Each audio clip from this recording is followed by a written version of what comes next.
अशा रीतीने आंदोलन यशस्वी होत नाही. मला उलट वाईट असं वाटतं की यातून मराठा विरोधी अँटी मराठा पोलरायझेशन होण्याचा धोका आहे. शरद पवारांनी किती पक्ष फोडले. शरद पवार हा नवरा आहे, त्यामुळे त्यांनी केलेला बलात्कार नसतो. नमस्कार, मी स्वप्नील सावरकर. हिंदुस्तान पोस्टमध्ये तुम्हा सर्वांचं स्वागत. आज आपल्यासोबत अशी एक व्यक्ती आहे की व्यक्ती आणि वल्लीमधली व्यक्ती म्हणाल तर त्यापेक्षाही वेगळी. आजच्या यूट्यूबर्सच्या जगात सर्वात तरुण व्यक्तिमत्व, ज्या व्यक्तीचं प्रेडिक्शन त्यांनी वर्तवलेलं राजकीय भविष्य तंतोतंत खरं ठरलेलं आहे आणि ठरत आलेलं आहे आणि यापुढेही ठरणार आहे, अशी व्यक्ती आपल्यासोबत आहे. आणि त्यांच्याकडून आज आपण आजच्या सामाजिक राजकीय ज्या घडणाऱ्या घडामोडी आहेत यांच्यावर थोडंफार भाष्य करण्याचा प्रयत्न करणार आहोत.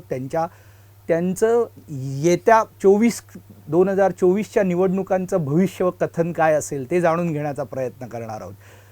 गणेश वसंत तोरसेकर, नाव गोंधळ घालू नका, थोडक्यात भाऊ तोरसेकर आज आपल्यासोबत आहेत. भाऊ, स्वागत. भाऊ, मुख्य विषयाकडे वळण्यापूर्वी भाऊ हे नाव कसं काय आलं? नाही, माझं काय झालं होतं, घरी थोरली बहीण होती आणि नंतरची बहीण होती. हे दोघे मला भाऊ म्हणायचे आणि शाळेत वगैरे तोरसेकर आडनावाने हाक मारायचे सगळे. पण पुढे कॉलेजच्या काळात काय झालं, आमच्यात त्या लालबागच्या चाळीमधले दोघेजण त्याच कॉलेजमध्ये होते आणि ते मला भाऊ म्हणायचे, म्हणून मग इतर भाऊ म्हणायला लागले. आणि पुढे पत्रकार झालो, तो काळ असा होता की भाऊ उपाध्ये, भाऊ जोशी अशीच नावं होती. त्यामुळे जेव्हा पहिल्यांदा लिहायला लागलो, बायलाईन मिळायला लागली मराठामध्ये, ते म्हणाले मग हे भाऊ नाव ठेवू ना, म्हणून ते भाऊ तोरसेकर झालं. आणि मग ते इतकं वापरात आलं की मग सरसकट तेच व्हायला लागलं. आता मराठाची आठवण काढली, तुमचा जो इतका दांडगा अनुभव आहे, मराठाच्या वेळची पत्रकारिता आणि आजची पत्रकारिता यातलं एक थोडी तुलना थोडक्यात, आणि नव्या पत्रकारांना काही टिप्स, मार्गदर्शन आजच्या आपल्या कार्यक्रमात आपण तुम्ही कुठेतरी द्यालच, पण या विषयावर थोडंसं आधी सुरुवातीलाच बोलूया. नाही, पहिली गोष्ट म्हणजे मी असं म्हणेन की आजची पत्रकारिता ही पत्रकारिता नाही आहे, असं माझं स्पष्ट मत आहे. म्हणजे आपण असं म्हणू की कुठल्याही गोष्टीचा कॅम्पेन चालवणं, त्याच्यावर पत्रकारिता, त्याला पत्रकारिता नाव दिलं गेलं. म्हणजे एक जे क्षेत्र होतं हे पैसेवाल्यांनी ग्रॅब केलेलं आहे. म्हणजे कुठेतरी 4 कोटी 500 कोटी मिळवतो आणि मग तो एक मीडिया हाऊस खरेदी करतो किंवा तो मीडिया हाऊस एस्टॅब्लिश करतो. तर आम्ही जो होतो त्या काळात आणि पत्रकार वगैरे झालो तेव्हा पत्रकारिता हा करिअर नव्हतं, हाऊस म्हणून आलेले होते लोक. आपण काहीतरी म्हणजे कोणी चळवळीत जातो, कोणी कुठच्या पक्षामध्ये संघटनेत जातो, चळवळीत जातो. तसं आम्ही ह्या दृष्टीने समाजाला शहाणं करण्याचं कर्तव्य म्हणून आलो आता. आणि त्यावेळेला असे कोर्सेस वगैरे आमच्या वेळेला काही नव्हते. मी अगदी खरं सांगतो आजच्या पिढीला की सिनियर्सच्या लाथा खाऊन आम्ही पत्रकार झालो. आणि अगदी कंपोजिटर होते, त्यांनी पण आम्हाला शिकवलं आहे असं मी म्हणतो. त्यांनी आम्हाला शिकवलं असं मी म्हणतो. याचं कारण हे एखादं हेडिंग का द्यायचं, कसं द्यायचं. दुसरी गोष्ट इतकेच जाईंट, आणखीन एक मोठा फरक तुम्हाला सांगतो की आज आणि 40-50 वर्ष मागे जाल तर एक मोठा फरक असा आहे की मालक संपादक होते. निळूभाऊ खाडीलकर, आचार्य अत्रे, अनंतराव भालेराव माडखोलकर, खूप लोक होती अशी. तुम्हाला देखील ते मालक संपादक होते. बरोबर. आणि त्यांना काहीतरी सांगायचं. म्हणजे आज अर्णब गोस्वामी एक सोडला तर मालक संपादक राहिलेला नाही. म्हणजे आज मला ह्याचा चेहरा आवडत नाही, याला काढून टाका, दुसरा आणा. त्यामुळे मराठा म्हटलं की आचार्य अत्रे, अगदी त्याच्यानंतरही आपण म्हणू की र.ना. लाटे होते, माधव गडकरी होते, विद्याधर गोखले होते. हे लोकसत्ताचा चेहरा होते. गोविंद तळवलकर हे महाराष्ट्रांचा चेहरा होते. बरे मालक नसतील, पण मालक त्यांना नोकरासारखा वागवत पण नव्हता. हे लक्षात घेण्यासारखं आहे. आज ज्या गतीने कालपर्यंत असतात आज गेले, आणि मग त्याचा चेहरा पण लोकांना माहिती नसतो, हा पेपर कोणाचा आहे. पण आम्हाला आठवतं की नुसता कोणी जरी वाचून दाखवलं तर हा गोविंद तळवलकरांचा अग्रलेख आहे आम्ही सांगू शकत होतो, विद्याधर गोखलेंचा आहे सांगू शकत होतो. आज कोण लिहितो? आणि अनेकदा काय होतं, बरीच दुसरी गोष्ट अशी आहे की 4-5 लोक असतात, त्यामुळे सोमवारी त्यापैकी 4-5 पैकी एकाने अग्रलेख लिहिलेला असतो आणि शनिवारी त्याच्या उलटी भूमिका अग्रलेख म्हणून येते त्याच पेपरमध्ये. बरोबर. इथे कळतं की पाट्या टाकण्याचं काम चालू आहे. त्यामुळे पत्रकारिता असं नाही म्हणता येणार. ते ठीक आहे, ज्यांच्याकडे 4 पैसे आहेत, पूर्वी सिनेमा वगैरे काढायचे, आता मीडिया हाऊस काढतात असं. नाही, आता म्हणूनच आम्ही हे हिंदुस्तान पोस्ट हे जे मीडिया हाऊस आपण सावरकर स्मारकात सुरू केलं. राष्ट्र प्रथम हा जो राजकीय पक्षांचा नारा आहे तो खरा सावरकरांनी सांगितलेल्या तत्वावर देशप्रेमी मीडिया हाऊस आणि पत्रकारिता ही देशप्रेमी जाज्वल्य असावी, लोकांकरता असावी, या हेतूने आपण हिंदुस्तान पोस्ट सुरू केलं. आता तुमचं आणखीन एक थोडंसं हे घेतो, तुम्ही वर्तमानपत्रातून पत्रकारिता सुरू केली, तुमचा जागता पहारा हा ब्लॉग तुम्ही सुरू केला आणि आता तुम्ही यूट्यूबवर बनलात. तुम्ही प्रतिपक्ष सुरू केलं आणि धक्केबुक्के सुरू केलं. आता 2 छोटी चॅनल्स. त्या सुरुवातीला हा जो बदल आहे तुमच्यातला, हा काळानुरूप जसं जग बदलत आहे तसं तुम्ही बदलत आलात, पण तुमचे जे विचार आहेत ते आता तुम्ही पत्रकारितेच्या स्वरूपात जे मांडताय, या नव्या माध्यमातून मांडण्याची कल्पना तुम्हाला कशी सुचली आणि याला एवढा मोठा प्रतिसाद मिळेल असं वाटलं होतं का तुम्हाला? नाही, प्रतिसाद मिळेल असं नाही आणि मी ठरवून पण सुरू केलं नाही. अगदी प्रामाणिकपणे सांगतो. म्हणजे प्रतिपक्ष ते आपण म्हणतो ना, आपण पत्रिकेत लिहितो की आमच्या येथे श्री कृपे करून वगैरे काय भैरवनाथ कृपे करून असं आपण म्हणतो ना, तसं आमच्या इथे श्री करोना कृपे करून प्रतिपक्ष सुरू झाला. कारण लॉकडाऊन झाला त्यावेळेला सगळे घरोघर अडकलेले होते आणि मला असं वाटलं की ही वेळ आहे, लोकांना कळत नाही काय चाललं आहे ते.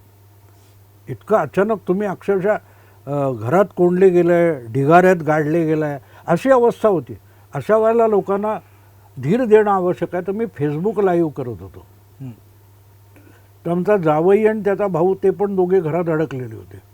तर आमच्या जावयाचा भाऊ आहे, तो म्हणाला, काका म्हणाला, हे आपण माझ्याकडे कॅमेरा आहे, आपण यूट्यूब सुरू करू याचं, तुम्ही रोज जे 2दा बोलता.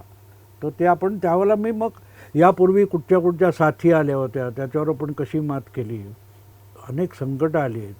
तर त्यावेळेला धीर देणं आवश्यक होतं, कारण कोणाला सैरभैर होते लोकांना कळत नव्हतं काय करायचं ते. तर ते मी सुरू केलं आणि मलाही अपेक्षा नव्हती, पण तुम्हाला धक्का बसेल, मला त्या काळामध्ये 17 डॉक्टर्सचे फोन आले की आम्ही 12-16 तास राबतोय. आणि अशा वेळेला टोटली असं डिप्रेशन आल्यासारखं झालं की तुमचे व्हिडिओ काढून ऐकतो आणि परत कामाला लागतो. आणि ती सुरुवात पहिले 2-4 महिन्याचे व्हिडिओ तुम्ही बघितले लॉकडाऊनच्या काळातले, तर ते धीर देणारे होते लोकांना मदत करायला, किंवा याही संकटावर मात करू, काय मोठं आहे. यापूर्वी आम्ही मी एका गमतीत एकदा म्हणालो होतो, अरे या देशातली लोक इतक्या दरिद्रावस्थेत आणि नरकात सुद्धा जगतात. ते म्हणतील की करोना हा 50 पैसे किलोने मिळतो तर लोक लाईन लावून विकत घेतील.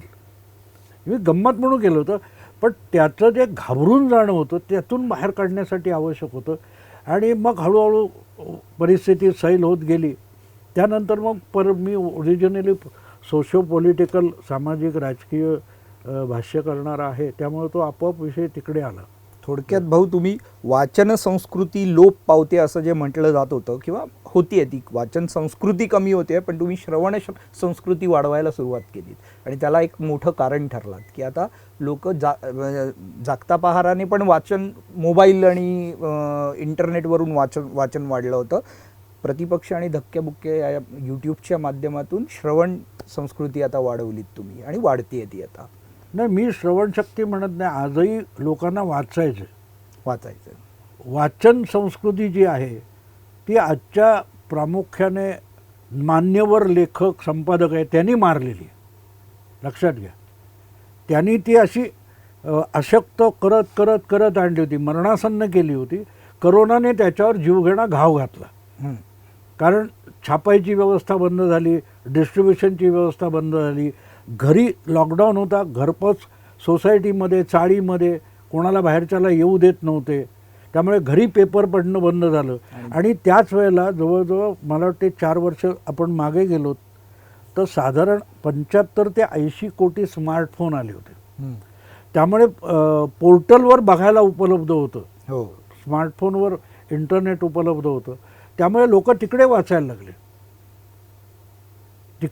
लागले. आणि मग ते पहिले जे 6 महिने गेले त्यात घरी पेपर पडायचा बंद झाला. त्यामुळे नव्या पिढीला तो नकोच होता म्हणजे मी सांगेन की साधारण 16-17 वर्षापूर्वी जेव्हा मी बालपणापासून मटा वाचत आलो महाराष्ट्र टाइम्स, तर माझी मुलगी जेव्हा फर्स्ट इयर इंजिनिअरिंगला होती आणि तिचे मित्र वगैरे आले होते, दुसऱ्या दिवशी तिने पहिला मटा बंद केला, भांडून बंद केला. ती म्हणाली माझ्या कॉलेजमधली मुलं हसायला लागली, बाबा हा काय पेपर आहे का, हा पेपर कशाला वाचता. अरे बापरे. म्हणजे या पेपरमध्ये तुम्ही निर्बुद्ध आहात म्हणून तुम्ही वाचता अशा टोनमध्ये ती बोलत होती. मला धक्का बसला. म्हणजे अधिकाधिक लोकांनी वाचू नये अशी वर्तमानपत्र काढायला सुरुवात झाली. आणि तुम्हाला एक नुसता अनुभव सांगेन की आम्ही जेव्हा लहान होतो शाळकरी वयामध्ये तेव्हा आमच्या घरी मराठा यायचा आणि निमकर म्हणून आमच्या तिथे होते त्या आमच्याच मजल्यावर, त्यांच्याकडे लोकसत्ता यायचा. हे 2च पेपर यायचे, बाकीच्या घरी पेपर नाही. पण आमच्या घरातला वाचून झाला की कोणीतरी शेजाऱ्यांनी नेला, संध्याकाळी ती पत्रावळ होऊन आमच्या घरी यायची. तसंच त्यांच्याही घरात व्हायचं. पण तीही कागदं आम्ही जपून ठेवायचो, पण त्याला रद्दीत किंमत होती. आज रद्दी म्हणून सुद्धा वर्तमानपत्राला किंमत राहिलेली नाही. हो, अगदी खरं. आपण कुठे आलोय बघा. आणि याला मी म्हणेन की पत्रकार म्हणून काम करणारे जबाबदार आहेत. पत्रकार म्हणून काम करणार किती बेचव करायचं, किती सपक करायचं याची जणू स्पर्धा चालते. म्हणजे तुम्ही सलग वाचत जा, तुम्हाला वाटेल काय लिहितो, ह्याला तरी कळले का हा लिहितोय ते, असं तुम्हाला वाटेल. म्हणजे अनेकांना माहीत नव्हतं. मी तुम्हाला एक उदाहरण देईन. 2015मध्ये मुंबईत एका कार्यक्रमाला पर्रीकर आले होते आणि पर्रीकरांच्या बोलण्यामध्ये डीप ॲसेट असा शब्द आला. हो. तर बऱ्याच लोकांना कळलं नाही. डीप ॲसेट म्हणजे ह्यांना पाणबुडी वाटली. डीप ॲसेट म्हणजे शत्रू देशामध्ये आपले जे मोक्याच्या जागी बसलेले हेर असतात. या पातळीवर तुम्ही गेलात तर लोक तुमच्याकडे पाठ फिरवणार. आणि दुसरी गोष्ट, मी मराठाचा अनुभव सांगेन तुम्हाला. आचार्य अत्र्यांचं म्हणणं असायचं की तू किती शहाण आहेस ह्यासाठी लोक पेपर वाचत नाही, तू त्याला किती समजावतोस आणि त्याला किती समजतं, ती पत्रकारिता असते. आज म्हणजे एकूण असं झालं आहे की समोरच्याला समजणार कसं नाही, पण मग असं ठरवून लिहितात. नव्या पत्रकारांना काय करायला हवं हे सांगणारं आता म्हणजे ज्या पद्धतीने नवीन पत्रकार घडून येत आहेत, आज जे कारखाने उघडले गेले आहेत पत्रकार घडवण्याचे, ते आता स्पष्टच बोलायचं तर ते बरेचसे डाव्यांच्या हातात आहेत.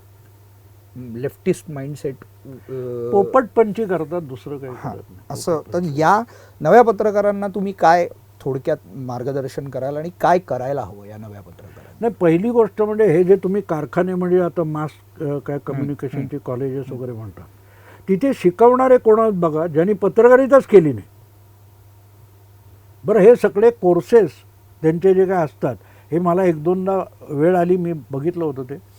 तर त्याच्यात ऐकलं की भारतीय पत्रकारिता काय आहे, भारतीय वाचक कोण आहे याची गंधवार्ता नसलेल्या पद्धतीमधलं त्यांचं ट्रेनिंग होतं. आणि तिथे मग फरक पडतो की तुम्ही आता उद्या कसं होतं माहिती आहे का, की त्या पुण्याच्या चितळींच्या दुकानात जायचं आणि तिथे भांडत बसायचं बिर्याणी का नाही, असं झालेलं आहे. किंवा त्या दिल्ली दरबारमध्ये जायचं आणि भाकरवडी का नाही, म्हणून आम्ही भाकरवडीच विकणार आणि बाहेर बोर्ड लावणार बिर्याणी म्हणून. हा जो प्रकार आहे ना, तिथून आणि अजेंडा पत्रकारिता आलेली आहे. अजेंडा पत्रकारिता आली आहे. पण एक उदाहरण म्हणून मी तुम्हाला सांगेन की आता सगळ्यांनी राजीनामे द्या. हे काल उद्धव ठाकरेंची पत्रकार परिषद मी बघितली की अमुक नसेल, मराठा आरक्षणासाठी सगळ्यांनी राजीनामे दिले पाहिजेत, 48 लोकांनी राजीनामे द्या.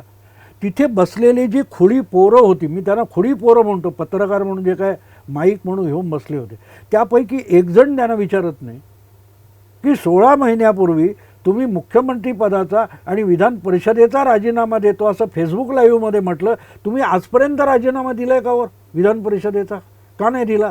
आधी त्या राजीनाम्याचं सांगा, मग 48 खासदारांचे राजीनामे घेऊ. हे ज्याला विचारता येत नाही तो पत्रकार नाही. राजीनामा द्या हे उद्धव ठाकरे बोलल्यानंतर त्यांना हा प्रश्न विचारला गेला पाहिजे. ही जर बुद्धी समोर बसलेल्या मुलांकडे नसतील तर ती ठीक आहे, खोडी पोरं असतात असं मी मानतो. पत्रकारितेच्या निमित्ताने आता तुम्ही राजकारणात आलेलो, आपण तो विषय राजकारणाकडे आलाय. आता सध्याच्या राजकारणाचं जर गणित पाहिलं तर आत्ता सर्वात मोठा जो ज्वलंत विषय पेटला आहे तो म्हणजे मराठा आरक्षण. मराठा आरक्षणाबाबत भाऊ तुम्ही वेळोवेळी भूमिका मांडलेल्या आहेत, पण जर मराठा आरक्षणाचा प्रश्न सोडवायचा असेल तर भाऊंकडे याचा उतारा आहे का? आहे. मी एक व्हिडिओ टाकणार आहे त्याच्यावर, आत्ता बोलत नाही कारण तो जरा धमाल उडवून देईल असा विषय आहे.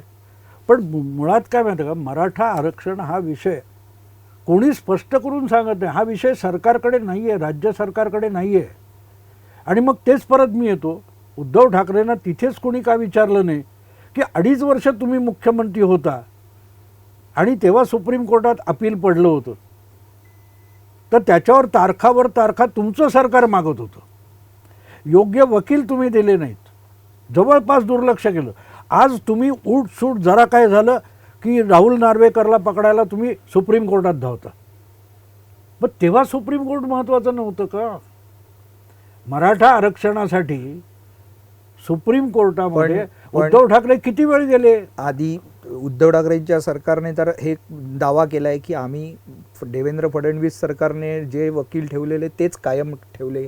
आणि कुंभकोणींच्या बातमीचा एक दाखलाही त्यांनी व्हायरल केला की कुंभकोणींना असं सांगण्यात आलं फडणवीसांकडून की सूचना देण्यात आल्या की मांडू नका तुम्ही हे मुद्दे किंवा असं. तर याबाबत मग तुम्ही कसं बघताय? नाही, मुद्दा तो राजकारणच होत आहे. तुम्ही मुख्यमंत्री होता ना, ॲडव्होकेट जनरल तुमचा आहे ना, मग तो त्यांचा ऐकतो तर पहिला तुम्ही राजीनामा द्यायला पाहिजे होता तात्काळ. नाही तर त्या कुंभकोणी असेल कोणतरी काढलं पाहिजे होतं. तुम्ही मुख्यमंत्री म्हणून काय करणार? कुठलाच डिसिजन घेणार नाही, फक्त फेसबुक लाईव्ह करणार. शरद पवारांना सुद्धा लिहावं लागलं ना की 2.5 वर्षात माणूस 2च दिवस मंत्रालयात जातो, हे आमच्या पचनी पडणारं नव्हतं. हे तुम्हाला कौतुकाने मुख्यमंत्री करणाऱ्यावर बोलायची पाळी तुम्ही आणली. तर सांगायचा मुद्दा असा की मराठा आरक्षण जे आहे हा विषय नवा नाही आहे. जाटांचं हरियाणामध्ये झालं जाट आरक्षण, अगदी ह्याच्यापेक्षा भयंकर जाळपोळ तिकडे झाली. रस्ते अडवले गेले, हायवे अडवले गेले, रेल्वे बंद केल्या, रेल्वे फिरवत फिरवत कुठून कुठे न्याव्या लागल्या. तेच राजस्थानमध्ये गुज्जरांचं झालं, ते पण सुप्रीम कोर्टात जाऊन फसलं. त्याच्यानंतर गुजरातमध्ये हार्दिक पटेलचं आणि ते आंदोलन झालं पटेलांचं. हे सगळे आपल्याकडे आत्ता जे चालू आहे ते तिकडे होऊन गेले. पण गंमत कशी असते माहिती का, सत्य कोणी बोलायचं. मला एक किस्सा सांगतो मजेशीर. अत्रे असतानाची गोष्ट आहे की इथे धारावीत कुठेतरी जामवंतराव धोटे आले होते. नागपूरचे होते जामवंतराव धोटे, विदर्भ आंदोलनवादी. तर त्यांनी इथे आंदोलन केलं होतं आणि ते मराठात आले. मी असं असं आंदोलन केलं, अमुक तमुक. अत्रे म्हणाले वाह छानच आहे. मग त्यांनी बेल वाजवली, शिपाई आला. अरे कोण आहे? उपसंपादक बोलव त्याला. विश्वनाथ मोरे म्हणून अगदी नवा मुलगा होता, MA झालेला आणि आलेला. आता साहेबांसमोर उभं राहायची पण हिंमत नाही पोरांना त्या काळात. हा दिग्गज व्यक्तिमत्व होतं. म्हणजे हे घ्या, चांगले 8 कॉलम हेडलाईन करा, हातबीत दाखवू ना, 8 कॉलम अशी हेडलाईन करा, जा. आला विश्वनाथ मोरे, आला बाहेर येऊन एडिटर काय ते संपादक खात्यामध्ये खरडत बसला होता. मग साहेब दुपारची वेळ झाली, ते वर राहायचे शिवशक्तीत. तो वर जाऊन जेवून बिवून एक झोप काढून साहेब परत आले 3-4च्या सुमाराला. बघतात तर विश्वनाथ मोरे लिहितोय. म्हणून काय लिहितंय? नाही तुम्ही ते धोटेंचं दिली ती हेडलाईन, मूर्खात का, एक अक्षर छापू नका म्हणत. ठीक आहे, आत्ता सांगितलं. त्याने आपलं गुंडाळीनं ड्रॉवरमध्ये ठेवून दिलं. 4 दिवसांनी धोटे परत आले. वेळेला अहो ती काय म्हणता, काय मूर्ख माणसं भरली. तो ते बेल वाजवली, शिपाई आला. कोण बाहेर बसा तो मुलगा, आण त्याला. काय हो काय, बोलू नका, तुम्हाला सांगितलं हेडलाईन बोलू नका, परत बोलू नका. बोलला तर सत्य बोलेल ना. जा म्हणे उद्या हेडलाईन करा. तो विश्वनाथ मोरे आला, गांगरला होता तो मुलगा. झालं, धोटे गेले उद्या येईल म्हणून.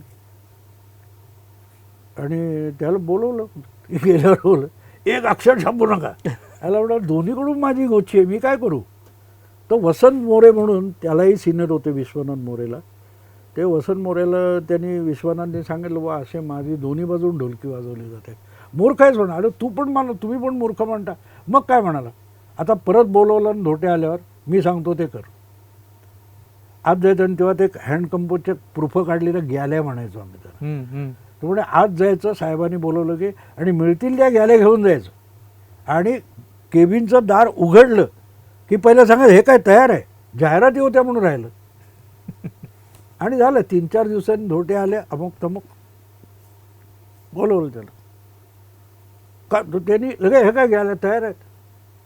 झालं बघ, धोटेला पाठवून शेडार. ते धोटे गेल्यावर त्याला बोलव, हराम करू, मी करू नको म्हणून सांगितलं होतं ना. तो नाही केलं, ते दाखवायला आणलं. केलेलं काय नाही, लिहिलं नाही, कंपोज नाही का. वा वा, बसा बसा. मग नाना वैद्य म्हणून कॅशियर होते, त्यांना बोलवले, या मुलाला 100 रुपये बक्षीस द्या, हा आता कामाला लायक झाला म्हणून. तयार. पण सांगायचा मुद्दा असा की बोलू नका. ते मराठा आरक्षण आहे ना, त्याच्यात बोलायचं नाही म्हणजे सत्य बोलायचं नाही. मला सांगतो ना, मला वेगवेगळ्या पक्षातल्या 4 लोकांचे फोन आले की तुम्ही भाऊ मांडलेली भूमिका बरोबर आहे, पण सत्य बोलायची भीती आहे ना की तुमचं घर जाळायला येतील. त्यामुळे कसं होतं माहिती आहे का, की खोटं ऐकायला, ते कुठच्या त्या सिनेमातलं गाणं आहे ना, मी गाणी सांगतो अशी की पल भर के लिए कोई हमें प्यार कर ले, झूठा ही सही. खोटं का होईना, आम्हाला आवडेल ते बोला. हे ज्या वेळेला होतं ना, तेव्हा मग एखादी चळवळीची नासाडी होते. हो, पण म्हणजे आता जी अराजकतेकडे जी वाटचाल सुरू आहे, जी जाळपोळ आहे, किंवा आणखीन आता आमदारांना फिरणं बंद केलं आहे, खासदारांना फिरणं, घरं जाळली जात आहेत, कायदा सुव्यवस्थेचा प्रश्न निर्माण जो होतो आहे, मग याकडे सरकारने ह्याला नियंत्रणात आणण्याकरता काय करायला हवं आहे. नाही, आत्ता कसं आहे की लोक जेव्हा तापलेली असतात तेव्हा तुम्ही गोळीबार करून सगळं रोखू शकत नसतं. बरोबर. त्याच्यातून एक फ्रस्ट्रेशन येतं, तोपर्यंत सरकारला कळ काढली पाहिजे. कारण लक्षात ठेवा, कुठल्याही बाजूने जबाबदार सरकार असतं. त्यामुळे हे थोडे दिवस होऊ देणार. आता त्याच्यात ST फोडले आहेत, अमुक झाले, तमुक झाले, अनेक विद्यार्थ्यांच्या परीक्षांचा घोळ झालेला आहे. त्याची गावागावातून चीड, मला उलट वाईट असं वाटतं की यातून मराठा विरोधी अँटी मराठा पोलरायझेशन होण्याचा धोका आहे. की मराठा सोडून सगळ्या जाती मराठ्यांच्या विरुद्ध एकत्र येण्याची भीती आहे. आणि मग तुम्ही काय करणार. आणि जरांगे पाटलांचं काय होणार. नाही, जरांगे, आता गंमत अशी असते ना की परिस्थिती तुम्हाला त्या जागी नेऊन ठेवते, पण आपण ते किती ताणायचं. आंदोलनाची एक गोष्ट लक्षात ठेवायची असते की आंदोलन तुम्हाला प्लॅन करावं लागतं की आपण कुठपर्यंत न्यायचं, कुठे नेऊन संपवायचं, याचं एक प्लॅनिंग लागतं. इथे काय नाही, ते रँडमली तो लाठीमार झाला आणि ते लाईमलाईटमध्ये आलेत. आणि त्यांना आता वाटायला लागले जसं अण्णा हजारेंचं झालं होतं, अभी ये कानून बनाओ, वो कानून बनाओ, अण्णा हजारे बोलायचे. आज अण्णा हजारे कुठे आहेत.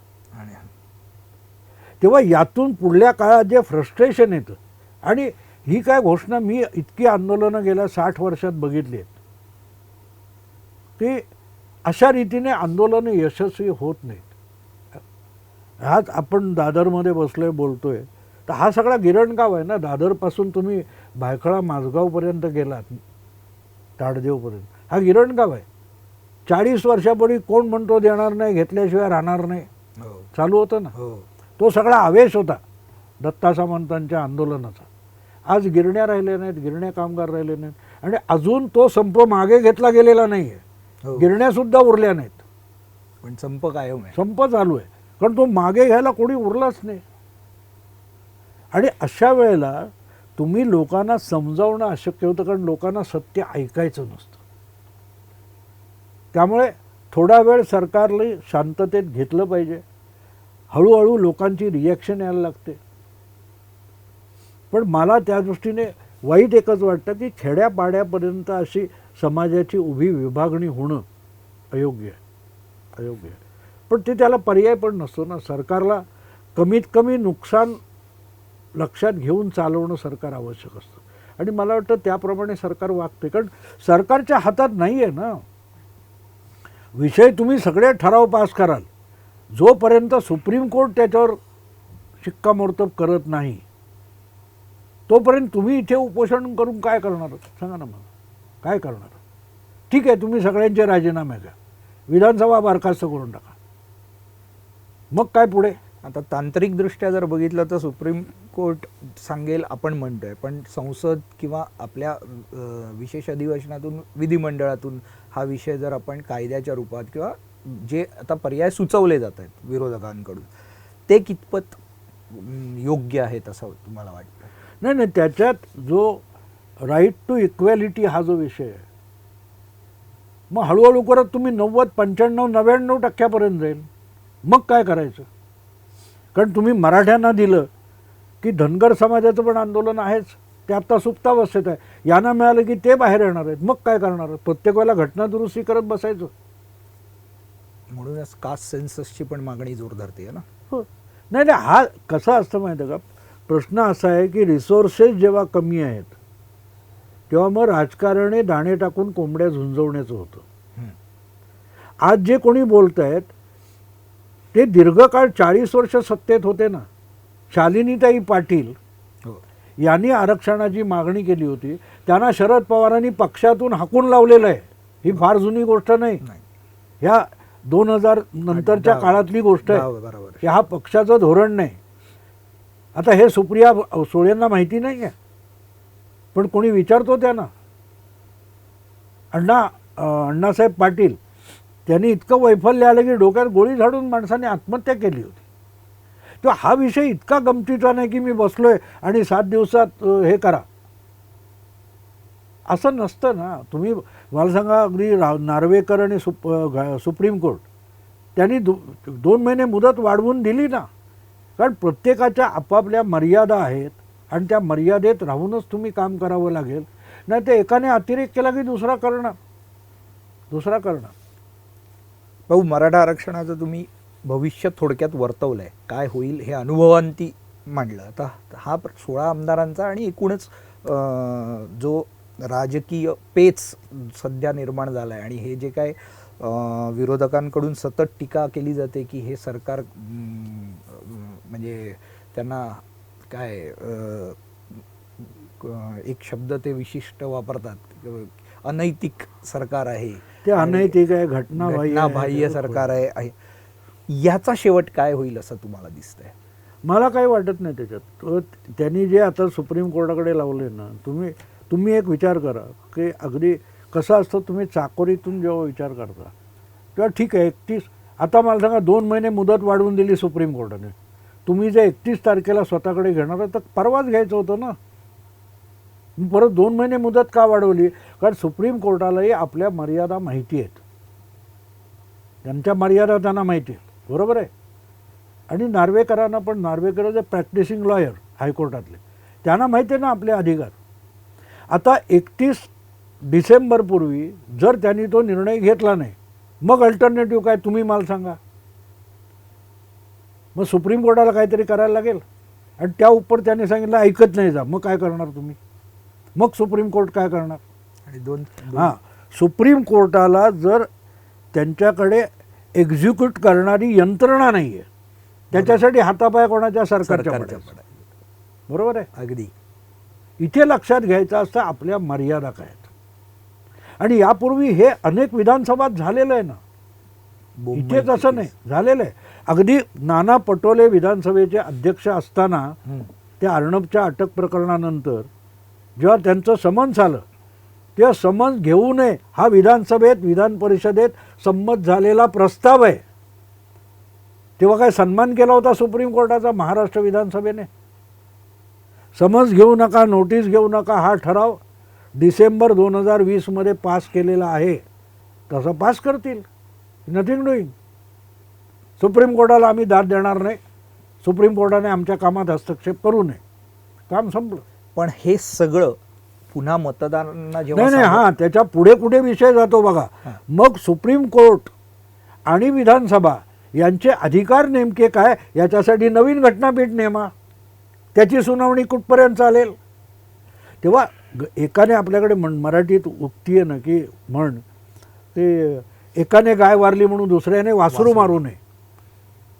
आजपर्यंत ज्या ज्या सभापतींनी हा उद्योग केला त्यांच्या विरुद्ध सुप्रीम कोर्ट सॉफ्ट राहिलेलं आहे.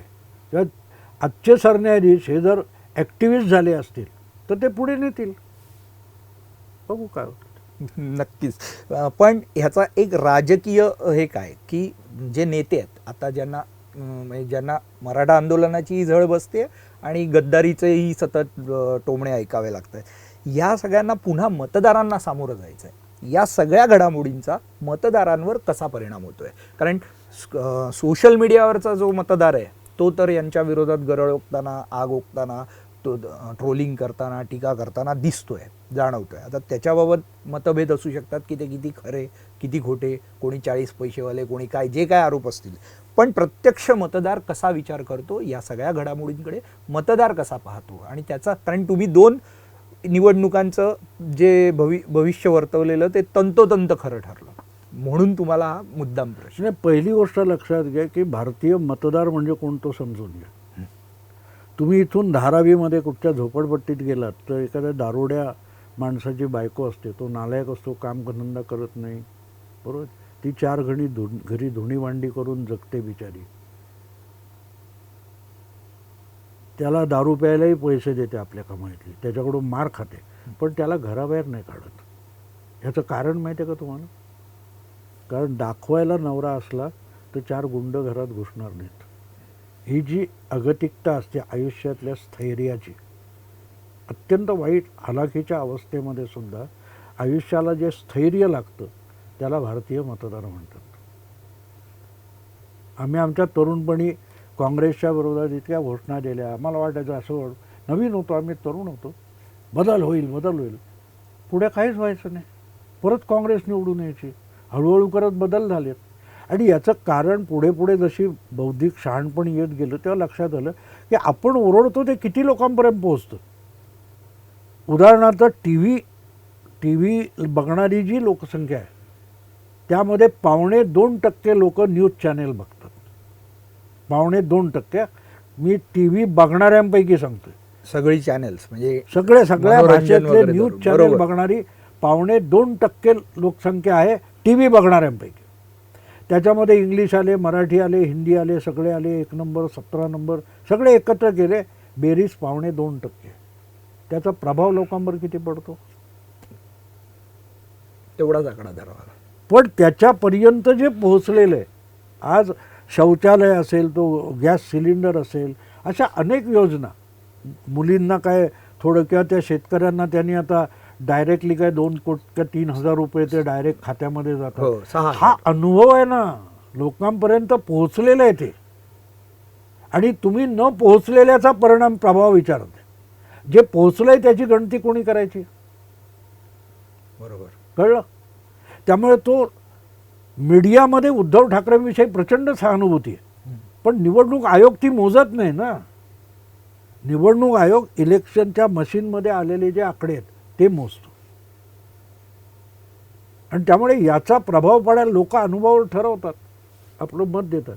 आणि लोक इतका मतदार प्रगल्भ झालेला आहे, त्याला आपण ग्रामपंचायतीला मतदान करतोय, जिल्हा परिषद, महापालिका, विधानसभा, लोकसभा, या प्रत्येकाची परिस्थिती आणि ती निवडणूक आहे जनरल की पोटनिवडणूक, यानुसार मतदार बदलतो. मी तुम्हाला उदाहरण देतो, तब्बल 24 वर्षापूर्वीचं उदाहरण देतो. महाराष्ट्रामध्ये विधानसभा लोकसभा एकदम झाली, विधानसभा बरखास्त केली होती महाजन आणि ह्या लोकांनी युतीच्या काळामध्ये. एका वेळेला आपण केंद्रात गेलो, आपण लोकसभेला मतदान केलं, परत एकदा इकडे सही केली, परत विधानसभेला मतदान केलं, बरोबर आहे? बरोबर. तुम्हाला माहिती आहे, लोकसभेची शिवसेना भाजप युतीची जितकी मतं होती त्यापेक्षा विधानसभेला 8% मतं युतीला कमी होती. त्या 1 मिनिटामध्ये 8% मतदारांनी मत बदललं. कारण लोकसभा आपण देशाचा निर्णय घेतोय, विधानसभा आपण राज्याचा निर्णय घेतोय. आता गेल्या वेळेला 2018मध्ये उत्तर प्रदेशात 2 पोटनिवडणुका झाल्या, फुलपूर, गोरखपूर. बरोबर. मुख्यमंत्री उपमुख्यमंत्र्यांनी लोकसभेच्या जागा मोकळ्या केलेल्या. तिथे काय ते महागठबंधन, मायावती, अखिलेश एकत्र आले आणि दोन्ही जागा समाजवादी पक्ष जिंकला. बरोबर. पण 1 वर्षानंतर परत भाजप जिंकला. मग का जिंकला? तर त्यावेळेला तो एक खासदार निवडायचा होता. 18मध्ये एक खासदार निवडायचा होता. त्यामुळे सरकार येणार नव्हतं की पडणार नव्हतं, पण 19मध्ये पंतप्रधान निवडायचा होता. ही प्रगल्भता सामान्य अडाणी खेड्यातल्या मतदाराकडे आली आहे, ॲनालिस्टकडे नाही आली. तसे म्हणजे मी तुम्हाला माझा आयुष्यातला स्वतःचा अनुभव सांगतो. मी साकीनाक्याला एका ठिकाणी राहत होतो चाळीमध्ये, आणि आमची मुलगी तेव्हा हार्डली एक वर्षभराची होती, आणि ती गावंड म्हणून आमच्या शेजारी राहायची. अख्खा वेळ त्यांच्याकडेच असायची. सकाळी गेली की रात्री यायची, आणि त्यांनी खूप लाड केले होते तिचे. पुढे मग मी वर्षभराने तिथून बाहेर पडलो. मग मी कधीतरी जायचो, बाकी फॅमिलीने. पण मी तिकडे त्या जवळच्या शाळेत माझी ओळख होती, तिथे कार्यक्रमाला जायचो. मग त्या गावंडांकडे जायचो. होत विचार करा की साधारणतः 19 वर्षांनी मी परत गेलो होतो. त्यावेळेला मग ते विचारायचे, काय ताई काय करतात, टकू काय करते, असं विचारायचे म्हणजे. तर त्यावेळेला मी ऑगस्ट महिना वगैरे होता, आणि मी गेलो तर 15 ऑगस्टचा दिवस होता. कार्यक्रमाला गेलो होतो. तर त्याने विचारलं टक्कूवर, म्हणून टक्कू अमेरिकेला गेली. ते म्हणून कोणाबरोबर गेली? म्हणलं एकटी गेली. ते भांडायला लागले माझ्याबरोबर. मी चक्रावून गेलो आहे ना, झालं काय अचानक? पण मी आपला त्यांनी काय चहा वगैरे दिलेला कसा बसवून 15 मिनिटात सटकलो तिकडून. मग डोकं चाललं नाही ना, काय पागल झाले काय, हे अंगावर आल्यासारखे काय भांडतायत? मुलगी माझी आहे. पण 2-3 दिवसानंतर माझ्या डोक्यात त्यांच्या डोळ्यासमोर ते 2.5 वर्षाचं मूल होतं. बरोबर. मोठी 2.5 वर्षाचं मूल होतं. ती इंजिनियर होऊन 20-21 वर्षाची झाली आहे, हे त्यांच्या डोक्यात नव्हतं. कळलं? तर आजचा जो आपल्याकडे सोकॉल्ड पुरोगामी सेक्युलर असा मीडिया आहे, त्याचे संपादक आहेत, ते 2000मध्ये अडकलेले आहेत, आणि जग 2023मध्ये आले. त्यामुळे त्यांना आजचं गणितच कळत नाही आहे. भाऊ, तुमच्यावर टीका करणारे तुम्हाला मोदी भक्त म्हणतात, आहे मी आणि मोदी. पवारांचा द्वेष करणारे म्हणतात. पवारांवर तुम्ही सतत टीका करता. दोन्ही आजच्या घडीला या दोन्ही नेत्यांमध्ये जर तुलना करायची म्हटली, महाराष्ट्राच्या दृष्टीने म्हणा किंवा देशाच्या दृष्टीने म्हणा, तुम्ही कशी कराल? पहिली गोष्ट म्हणजे मी मोदी भक्त हा आरोप चालेल मला. कारण जोपर्यंत मोदींच्या पेक्षा उजवा नेता देशासाठी तुम्ही दाखवत नाही, तोपर्यंत मी मोदी भक्त आहे. ज्या दिवशी तसा मिळेल म्हणून मोदी नको आता मला, हा चालेल. पवारांचा मी द्वेष करतो ही कल्पना चुकीची. मी पवारांच्या चुका दाखवतो, आणि चुका अशा दाखवतो की त्या जर पवारांनी वेळेवर ऐकल्या असत्या तर पवार सुधारले असते, त्यांचा फायदा झाला असता. माझा काहीच फायदा नव्हता, काही तोटा नव्हता. आणि दुसरी गोष्ट, जेव्हा आपल्या घरात आपण बघतो की 4 मुलं असतात, त्यामध्ये एक मूल अतिशय हुशार असतं, आणि त्याला कमी मार्क मिळालेले आपल्याला सहन होते. मग ते मूल म्हणतं की नाही, मग गणूला किती मिळालेत, बाबूला किती मिळालेत, असं जेव्हा होतं तेव्हा त्यांच्याकडून आपली अपेक्षा नसते.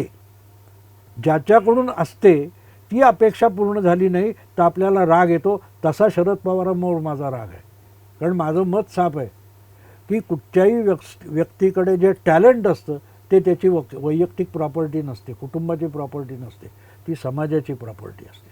पवारांनी आपले गुण महाराष्ट्र आणि समाजासाठी वापरले नाहीत, याच्यासाठी माझा पवारांवर राग आहे.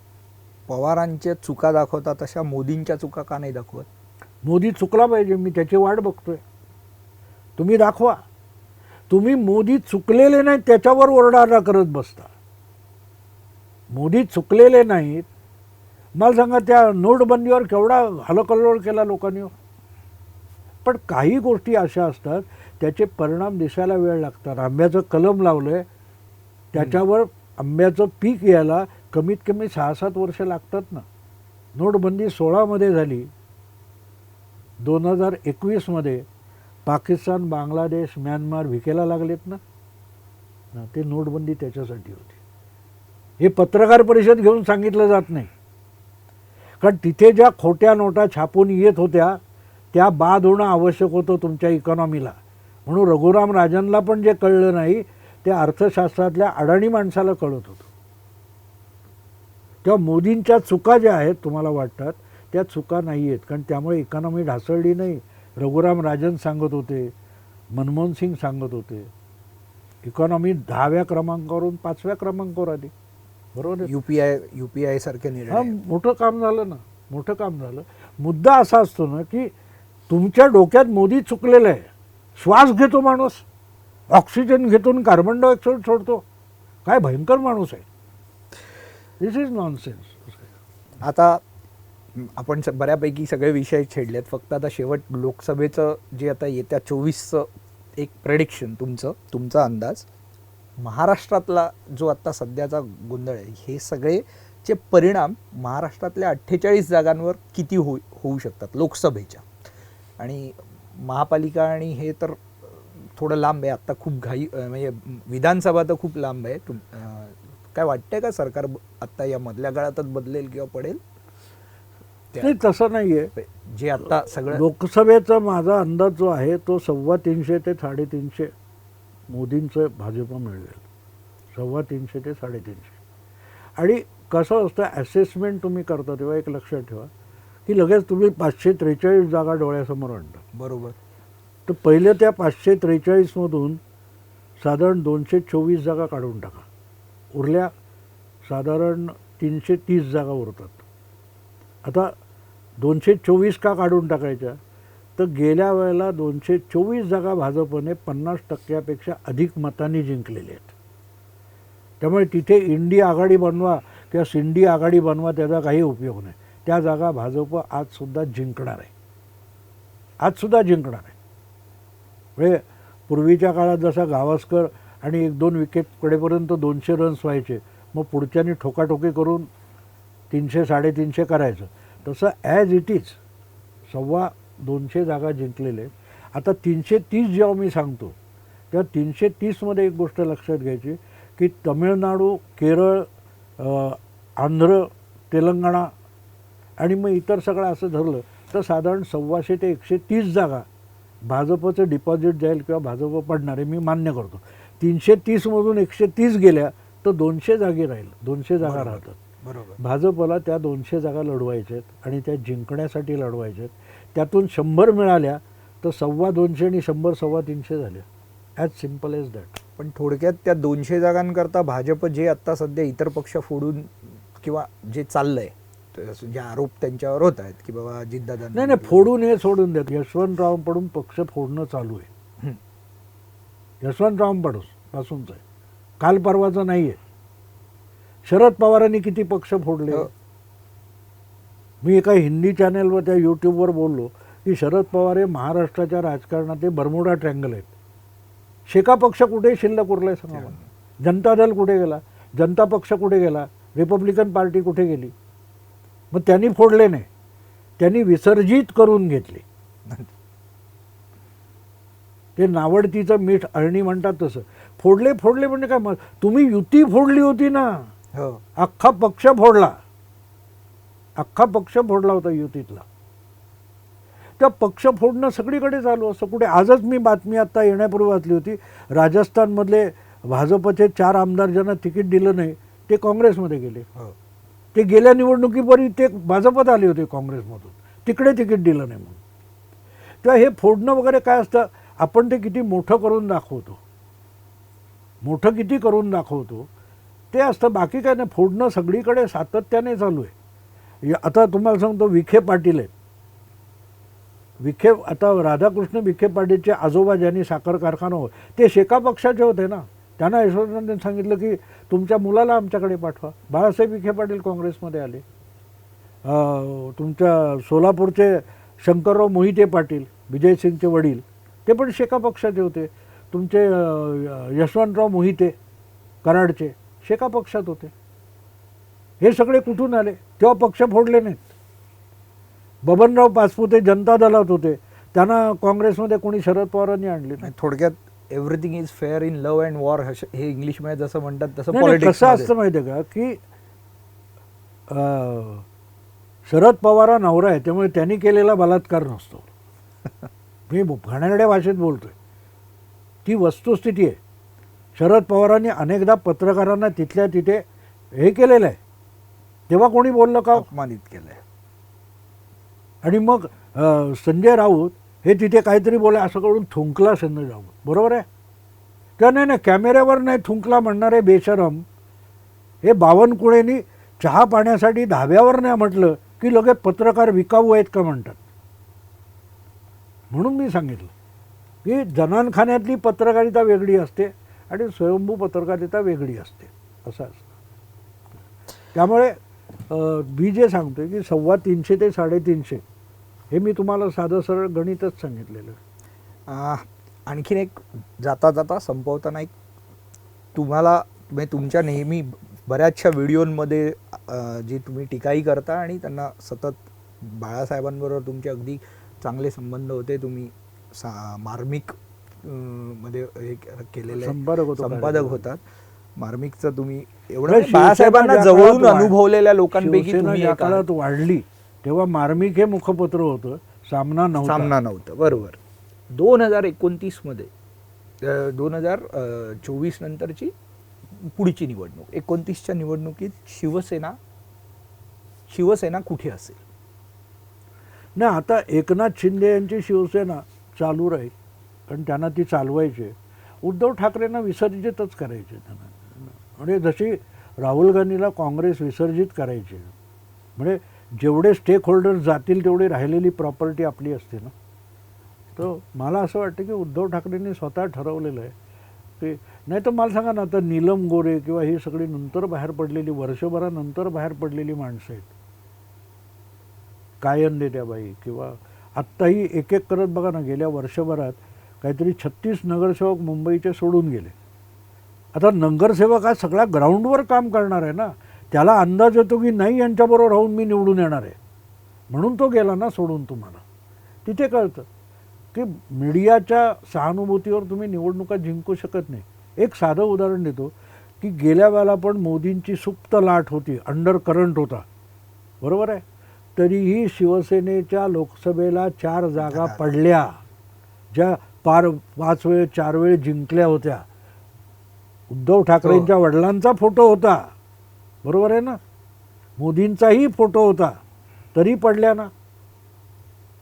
बरोबर. मग आलेल्या 18 तुमच्या नावावर आल्या, कोणी सांगितलं सांगा ना. मग त्या मोदींच्या नावावर आल्या, हा फरक असतो.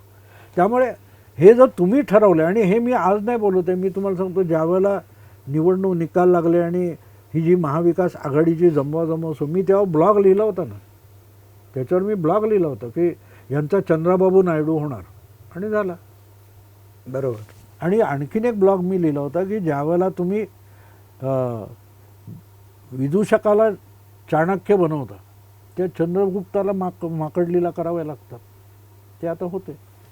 संजय राऊत हे तुमचे चाणक्य आहेत, म्हटलं तुम्हाला मरकटलीला कराव्या लागणार आहे, दुसरा पर्याय नसतो.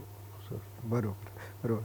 भाऊ, अत्यंत सडेतोड, रोखठोक हे सगळे शब्द तुम्हाला लागू आहेत आणि तुम्ही त्या पद्धतीनेच सगळं विश्लेषण करता. दरवेळी तुमच्या व्हिडिओज करता. 1000 कोटी, आता मला वाटतं आता 35 कोटीचाही आकडा पुढे तुमचे व्हिडिओज आणि तुमची ही अशी वाचक प्रेक्षक संख्या वाढत राहो, या खूप खूप शुभेच्छा.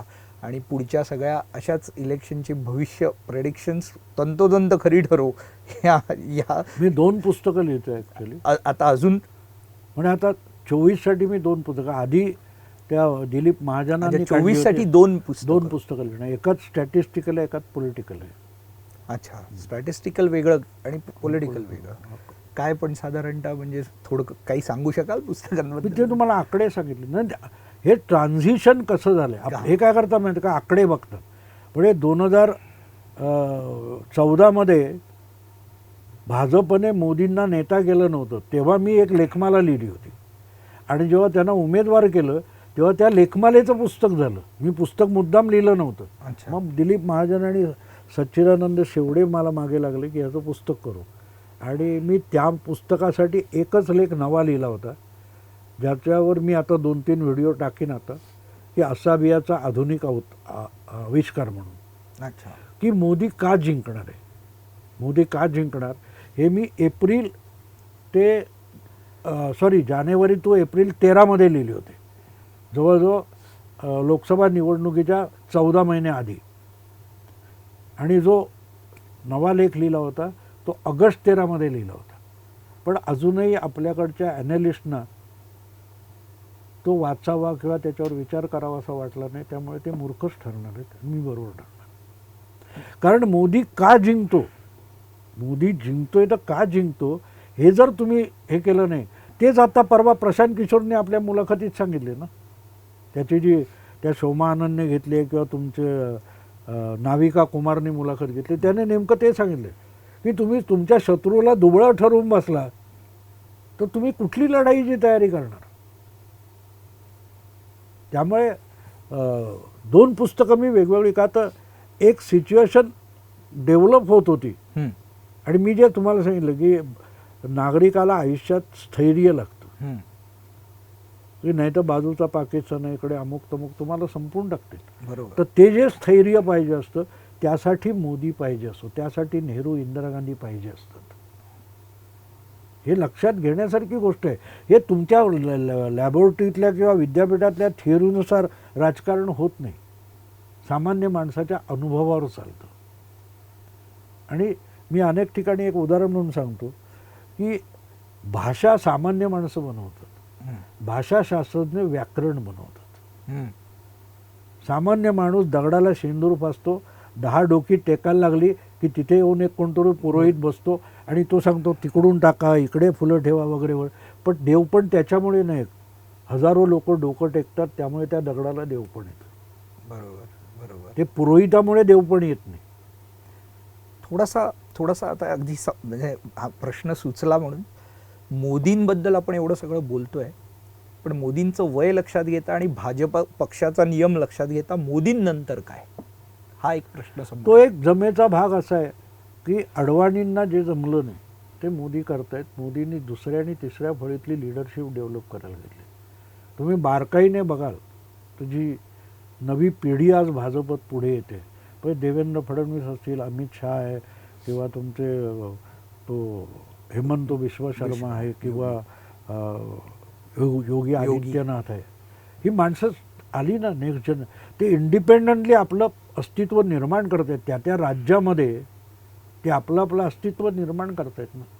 म्हणजे 2014ला मुख्यमंत्री होण्यापूर्वीचं देवेंद्र फडणवीस आजचा फरक आहे. मी तेव्हा जाम देवेंद्र फडणवीसला मुख्यमंत्री करण्याच्या विरुद्ध लिहिलेलं आहे. या तरुण मुलाला तुम्ही कुठे तुफेच्या तोंडी दिले. पण ही मोदींची स्टाईल आहे. पवारांच्या तोंडी दिला, पवारांसारखे तुफेच्या तोंडी आणि पवार आहे. पण मुद्दा असा आहे की त्यातून तुम्ही टक्के टोनपे खात तुम्ही तयार झालं पाहिजे. दरवेळेला आईच्या खांद्यावर बस, आईच्या कडेवर बस, बापाच्या खांद्यावर बस, असं राजकारण चालत नाही. आणि मोदी स्वतः त्या सगळ्यातून आलेत तर ते नेक्स्ट जनरेशन तशी बनवत आहेत. आणि म्हणून त्याला महत्त्व आहे माझ्या दृष्टीने. मोदी अजून 10 वर्ष राहावेत असं मला वाटतं, कारण बऱ्याच गोष्टी करतील.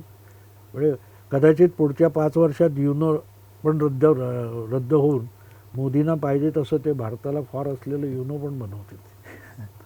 म्हणजे अनेकांना हे ऐकल्यावर हसू येतं. पण 2014मध्ये मी बोललो होतो म्हणजे एका मित्राला, समाजवादी मित्राला, म्हणून पुढे काय, पण तू बोललास ठीक आहे मोदी जिंकला, म्हणून नाव हिल बी वर्ल्ड लीडर. आणि तो आज झालेला आपण बघतोय आहेच. आणि आता त्यावरही टीका होते.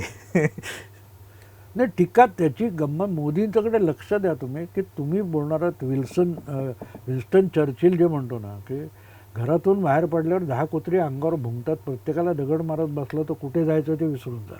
मोदींनी ते समजून घेतलेलं आहे. बरोबर. भाऊ, तुमच्या आता पुस्तकांचीही प्रतीक्षा राहील, व्हिडिओजची तर आहेच. तुम्ही आज काय मराठा आरक्षणावरचा उतारा इकडे नाही सांगितला, पण व्हिडिओमधून सांगत असाल, लवकरात लवकर सांगा, कारण ते सगळं आपल्याला शमवायचं आहे. महाराष्ट्र शांत आणि स्थिर करायचं आहे. त्याकरता जर खरोखरच तुमच्या उपायांची गरज पडणार, मदत होणार असेल तर सरकारला होऊ दे.